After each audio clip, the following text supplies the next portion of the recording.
Happy Saturday to you. I wanted to do a little reality check with you because I know that lots of people are looking to lose weight, and the hope would be that you are going to change your shape and possibly get visible abs. And so I was doing a bit of research and wanted to share something that I found uh, I have to give credit to Precision Nutrition because I found this through Precision Nutrition, but through experience, I know that what you need to do to achieve each percentage of body fat. I know that from experience. So I'm just going to go through some of the sacrifices you might need to make to achieve a certain level of body fat.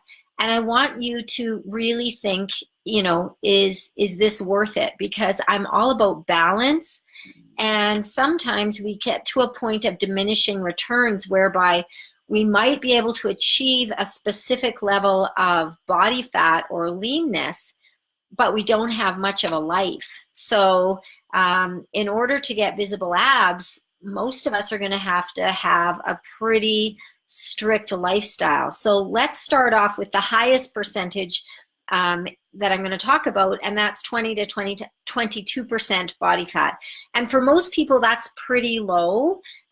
You have a fit appearance, you have good overall health, you have a livable lifestyle where you're not just eating, sleeping, and just doing fitness, but you do need time to meal prep.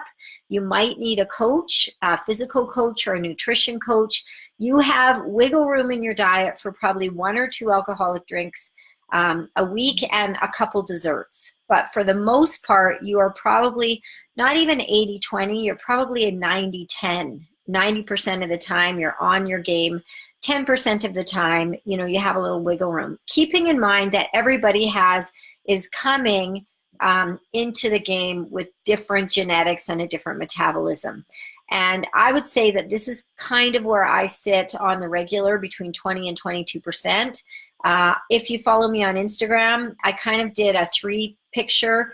One was when I was in contest shape back in the 90s. I did a physique contest. One, I think, was I had both kids, and I'm guessing it was around 2006. I didn't do any preparation for that one. And then one was, I think, this summer. So just so you get an idea.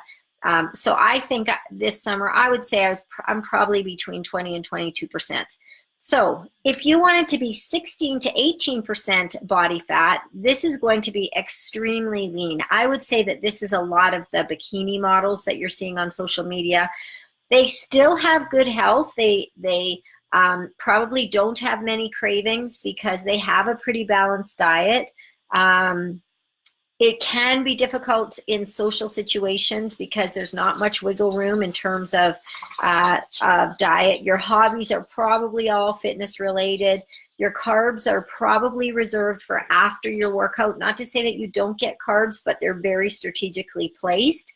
You probably have a caloric beverage every 1 to 2 weeks. And that could be an alcoholic beverage or just a beverage with calories in it. And I've been here. This is probably where I am, say last summer when I was getting ready for Can West. For me, I don't do physique shows, but I do athletic ones. And so if I'm getting ready for an athletic event, then I really want to dial up my nutrition from a performance perspective. So I'm probably pretty tight, and my body fat might go down a little bit. Now, less than 16%, and I've been there, it is not a livable lifestyle. It's probably the least healthy you are when you're below 16%. There's a lot of health issues that can arise when you're in that position, and when you have that body fat, you just don't have any cushioning. Your immunity can be, I didn't even write that your immunity can be suppressed. You can have muscle cramping, dizziness, blood pressure abnormalities, amenorrhea or difficulty, hormonally, sleep issues, chronic fatigue, adrenal fatigue. There can be a lot going on, headaches. So even though you might look super muscular and ripped, you are probably the least healthy ever. your life completely revolves around training, around eating, and it's difficult to kind of have a career and live like that. When I was competing, I was a teacher at that time, and I managed, and I really enjoyed doing it just because I wanted to see what I would look like, and I want to experience it. I like to experience all the things.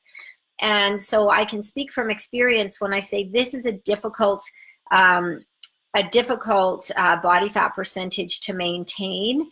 And so, most of the people that you're seeing on social media, on stage, or even for photo shoots, when they get extremely lean like that, it's just so fleeting, and there's got to be perfect lighting and perfect water retention or no water retention.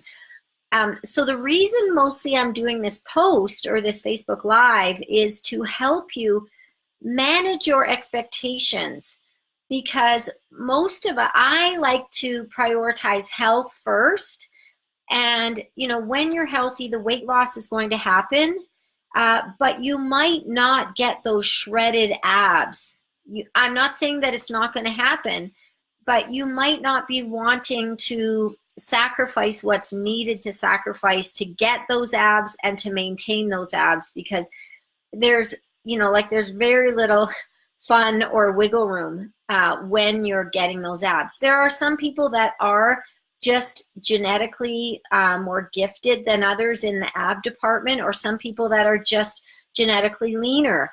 And, fair or unfair, it doesn't matter. It is what it is. So I just want you to be able to manage your expectations and just decide what's worth it to me. Is it worth it to have, maybe a flat tummy but not visible abs? I know when I try and get like really lean, my face just sinks in, and I look 100 years old, and my energy isn't as good. So it's just like, so I'm never really trying to get much leaner than I am. The only nutrition changes I make are for performance. And so I want you to really just think about what your goals are in terms of nutrition, and set your expectations realistically. I just know so many women that are beating themselves up because, they don't have a six-pack, or they don't, what's wrong with wearing a one-piece bathing suit? Nothing. It's fine. It's how you're, the confidence and comfort you have in your own skin. And I think maybe it's just a gift of age for me, that the older I get, the more I'm realizing that, like a perfect physique, it does not mean a perfect life. It does not mean health. It does not mean happiness. So my goal for my clients is health first. And I feel like, that tends to be a bit fleeting. Maybe because as I age, I see other people that are aging or dealing with real health concerns that, once health is gone, it's gone. So, and it's harder to get back. It's a lot easier to maintain your health. So be kind to yourself, and especially where dieting is concerned, really have a look at, what's doable, what you're willing to sacrifice, and is it really worth it? I, of course, believe that, we should be tweaking our nutrition to increase the level of our health. Now, if we should be tweaking our nutrition so that we can get, go from a 2-pack ab to 4-pack to 6-pack ab, that's a personal decision. And that's something that you have to decide for yourself. So I just wanted to kind of set the record straight in terms of what it actually takes to get those abs, and do you really want to make those sacrifices? I think for the most part, if we're eating an 80% good, 20%,